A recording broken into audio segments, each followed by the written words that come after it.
Welcome friends.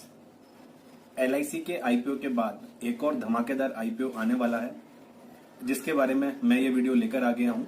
अगर आपने मेरे एलआईसी के आईपीओ के वीडियो के बारे में अपडेट्स नहीं देखे हों तो मैं कार्ड में उसका लिंक और डिस्क्रिप्शन में उसका लिंक डाल दूंगा। आप वहां जाकर उस वीडियो को अपडेट्स के लिए जरूर दे सकते हैं। चलिए वीडियो में आगे बढ़ते हैं। जी हाँ, मैं बात कर रहा हूँ कैम्स के लेटेस्ट आईपीओ के बारे में। इस वीडियो में मैं इस आईपीओ की पूरी डिटेल और मेरा ओपिनियन आपको बताने वाला हूँ। मैंने इस आईपीओ को अच्छी तरह से समझने के लिए कुछ पॉइंट्स में डिवाइड कर लिया है। वो पॉइंट्स आपके सामने स्क्रीन पे आ रहे होंगे। फर्स्ट पॉइंट है कंपनी प्रोफाइल, सेकेंड पॉइंट है बिजनेस मॉडल और बिजनेस का क्या स्कोप है, थर्ड पॉइंट है कंपनी के क्या फाइनेंशियल्स हैं, फोर्थ पॉइंट है आईपीओ की डिटेल क्या है और फिफ्थ पॉइंट है इस आईपीओ के बारे में मेरा क्या ओपिनियन है। चलिए फर्स्ट पॉइंट से इसकी स्टार्टिंग करते हैं। फर्स्ट पॉइंट है कंपनीज प्रोफाइल। केम्स का पूरा नाम कंप्यूटर एज मैनेजमेंट सर्विस है। इस कंपनी ने 1988 में बिजनेस के साथ अपने बिजनेस की शुरुआत की थी। इसका हेडक्वार्टर चेन्नई में है, लेकिन अब company one of the largest registrar and transfer agent की सर्विसेज काफी सारे टॉप म्यूचुअल फंड हाउसेस को देती है और ये 278 सर्विस सेंटर के साथ 25 स्टेट्स में 5 यूनियन टेरिटरीज में अपना बिजनेस चला रही है। ये कंपनी की पूरी जर्नी है जो एक कंप्यूटर बिजनेस से स्टार्टिंग करके आज एक लार्जेस्ट म्यूचुअल फंड सर्विस देने वाली इंडस्ट्री में आ गई है। जिन म्यूचुअल फंड हाउसेस को ये सर्विस देती है, अगर उनकी ब्रांचेस के अकॉर्डिंग देखा जाए तो इसकी टोटल 6000 AUM ब्रांचेस हैं। चलिए अब सेकेंड पॉइंट पे आते हैं। कंपनी का क्या बिजनेस मॉडल है और क्या कंपनी के बिजनेस का स्कोप है। कैम्स का मेन बिजनेस म्यूचुअल फंड से रिलेटेड सर्विसेज देना है। ये सर्विसेज फाइनेंशियल भी हो सकती है, नॉन फाइनेंशियल भी हो सकती हैं। ये कुल मिलाकर 16 म्यूचुअल फंड हाउसेस को अपनी सर्विसेज देती हैं और इम्पोर्टेंट बात यह है कि जो टॉप 5 म्यूचुअल फंड हाउसेस है उसमें सिर्फ 4 म्यूचुअल फंड हाउसेस इसके क्लाइंट है। इट मींस कंपनी के पास जो क्लाइंट का स्ट्रक्चर है वो भी टॉप म्यूचुअल फंड हाउसेस का है। फाइनेंशियल सर्विसेज में आता है म्यूचुअल फंड को परचेस करना या म्यूचुअल फंड का रिडेम्पशन करना, और नॉन फाइनेंशियल सर्विसेज में आता है जैसे इन्वेस्टर को अपना एड्रेस चेंज कराना हो, इन्वेस्टर को अपनी केवाईसी अपडेट करानी हो, इन्वेस्टर को ईमेल एड्रेस या मोबाइल अपडेट कराना हो। ऐसी कुछ सर्विसेज नॉन फाइनेंशियल बिजनेस में आती है। कंपनी का जो मेन बिजनेस है उसमें उसके कॉम्पिटिटर हैं कार्वी, सुंदरम और फ्रैंकलिन, बट कंपनी इन सबसे आगे रहकर 69% मार्केट शेयर लेकर लीडरशिप पोजीशन में है। नेक्स्ट पॉइंट आता है कंपनी की फाइनेंशियल पोजीशन। स्क्रीन पर आपके सामने कंपनी के लेटेस्ट 3 साल के नेट प्रॉफिट डिटेल आ रही होगी। इसको देखकर आपको एक आइडिया जरूर लग जाएगा कि इसका नेट प्रॉफिट पिछले 3 सालों में हर बार इंक्रीज हुआ है। वो फ्यूचर प्रोस्पेक्टिव वाला है। इट मींस कंपनी को आने वाले टाइम में और ग्रोथ मिलेगी।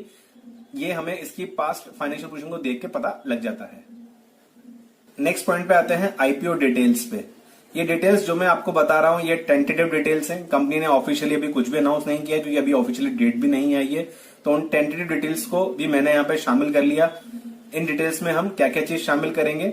सबसे पहले आएगा कंपनी के आईपीओ का साइज क्या होगा। कंपनी के आईपीओ का साइज होगा लगभग 1500 करोड़ से 1600 करोड़ के बीच, जिसमें ये 1,21,64,400 के आसपास शेयर्स इशू करेगी। इसमें से 1.5% पोर्शन कंपनी अपने एम्प्लॉयज के लिए रिजर्व रखेगी। कंपनी क्वालिफाइड इन्वेस्टर्स को 50% और नॉन इंस्टीट्यूशनल इन्वेस्टर को 15% और रिटेल इन्वेस्टर्स को 35% का आईपीओ में से ऑफरिंग करेगी। कंपनी के इस आईपीओ को मैनेज करने के लिए कंपनी ने 4 एडवाइजर्स को शामिल कर रखा है। कोटक, आईसीआईसी, एचडीएफसी और नोमोरा जैसे फाइनेंशियल सर्विसेज वाले ग्रुप शामिल हैं। कंपनी के आईपीओ की टेंटेटिव डेट आपके सामने स्क्रीन पर आ रही होगी और आईपीओ का ऑफर प्राइस क्या रहेगा इसके बारे में अभी रिसेंटली कंपनी ने ऑफिशियली कुछ बताया नहीं है। फिर भी 2019 में कंपनी ने एक इशोप इशू किया था जिसमें 600 के आसपास की प्राइस पे कंपनी ने शेयर ऑफर किए थे और कंपनी ने उस वक्त अपने बुक वैल्यू के अकॉर्डिंग ईच शेयर की वैल्यूएशन की थी, तो वो 700 के आसपास आया था। मींस कंपनी का ऑफरिंग प्राइस 700 से 750 के बीच का प्राइस बैंड रहेगा। अब आते हैं सबसे लास्ट पॉइंट पे कि इस आईपीओ के बारे में मेरी क्या ओपिनियन है। कंपनी के फ्यूचर में ग्रोथ के चांसेस ज्यादा क्यों हैं? क्योंकि जो भी बड़े बड़े फंड हाउसेज हैं उनका काम वो AUM को मैनेज करना है, न कि इन छोटी छोटी म्यूचुअल फंड सर्विसेज प्रोवाइड करना। तो वो हमेशा थर्ड पार्टी प्लेयर्स हैं, उन पे डिपेंड रहेंगे म्यूचुअल फंड की सर्विसेज के लिए। तो इस वजह से आने वाले टाइम में जैसे ही म्यूचुअल फंड इंडस्ट्री ग्रो करेगी, ऑटोमेटिक जितनी कंपनीज हैं जो ऐसी सर्विसेज देती हैं वो ग्रो अपने आप करेंगी। और अपने कॉम्पिटिटर बिजनेस में इसका बिजनेस सबसे ज्यादा है, इसका मार्केट शेयर सबसे ज्यादा है, तो इसकी ग्रोथ तो डेफिनेटली होगी ही सही। IPO के बारे में मेरी एक ही ओपिनियन है कि अगर आप म्यूचुअल फंड इंडस्ट्री को देखेंगे तो वो पिछले काफी सालों से ग्रोथ कर रही है और आने वाले साल में भी ग्रोथ करेगी ही सही, क्योंकि फॉरेन में और इंडिया में म्यूचुअल फंड इंडस्ट्री के मैटर में इन्वेस्टमेंट में आज भी काफी बड़ा गैप है। अगर फॉरेन में 90% से ज्यादा लोग इन्वेस्टमेंट करते हैं तो हमारे यहाँ सिर्फ 10 या 11% के आसपास लोग इन्वेस्टमेंट करते हैं। इट मींस बहुत बड़ा स्कोप म्यूचुअल फंड इंडस्ट्री और स्टॉक मार्केट के लिए अभी भी है। उसको देखते हुए इस कंपनी का बिजनेस आने वाले टाइम में बढ़ेगा जरूर। लॉन्ग टर्म के हिसाब से तो इस शेयर में, इस कंपनी के IPO में अगर आपको अलॉट हो जाते हैं तो उसको रखने में कोई बुराई नहीं है।